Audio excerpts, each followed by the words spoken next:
We're standing here at Rod Hill, and it was called Rod Hill, by the way, because of all the towers on the hill.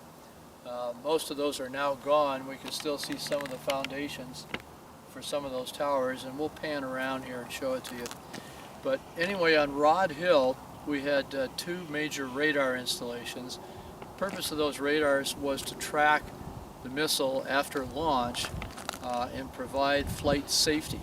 Flight safety was provided by making sure that the missile stayed within its prescribed corridor. And so we had two radars here for redundancy. They were called Roger 218 and Roger 219. These were FPS 16. FPS 16 radars. This building, right. and this building in the background. And these were originally built by RCA, and for a time they were actually operated by RCA, and then over time Dynelectron and other companies took over that contract to operate these radars. And so these radars would go through a complete maintenance inspection before every mission. They would calibrate the radars. Prior to the mission, the radars would participate in meteorological testing, where we would launch small rockets called Loki rockets, and these rockets would go up to probably about 20-30 miles high above most of the atmosphere, and they would dispense a cloud of chaff.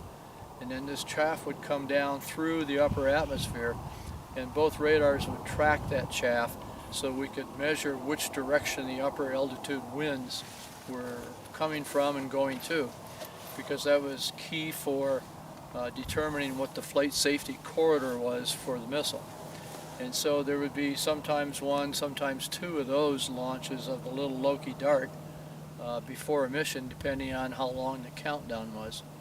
Typical mission countdown was actually stretched over 2 days, 2 to 3 days. But the final day, the countdown here was about 5 hours.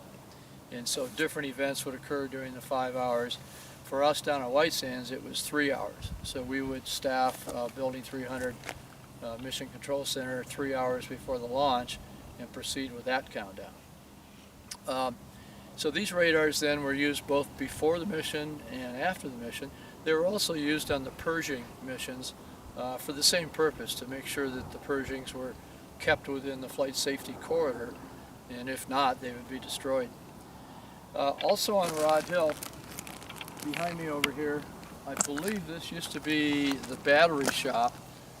Every missile has a number of batteries on it, and those batteries have to be maintained and charged and tested a number of times before they're put into the missile.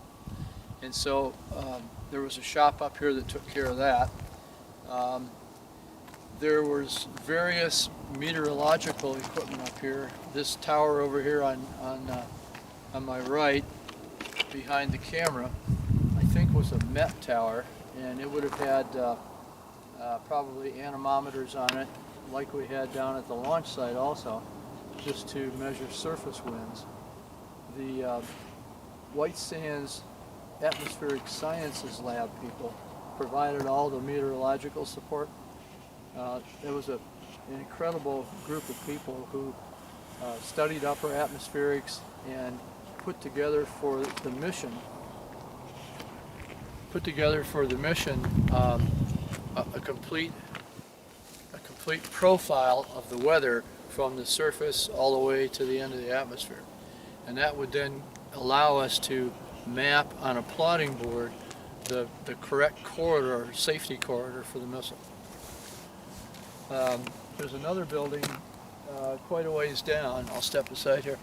There's a tower down there. That was the frequency monitoring, and I think we had an FPS 6 down there. FPS 6 is an old Korean War vintage surveillance radar that the Army used, and that was to make sure there were no aircraft in the area.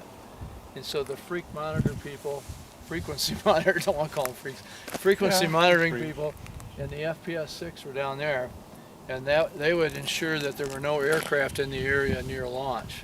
And that's what that radar was for.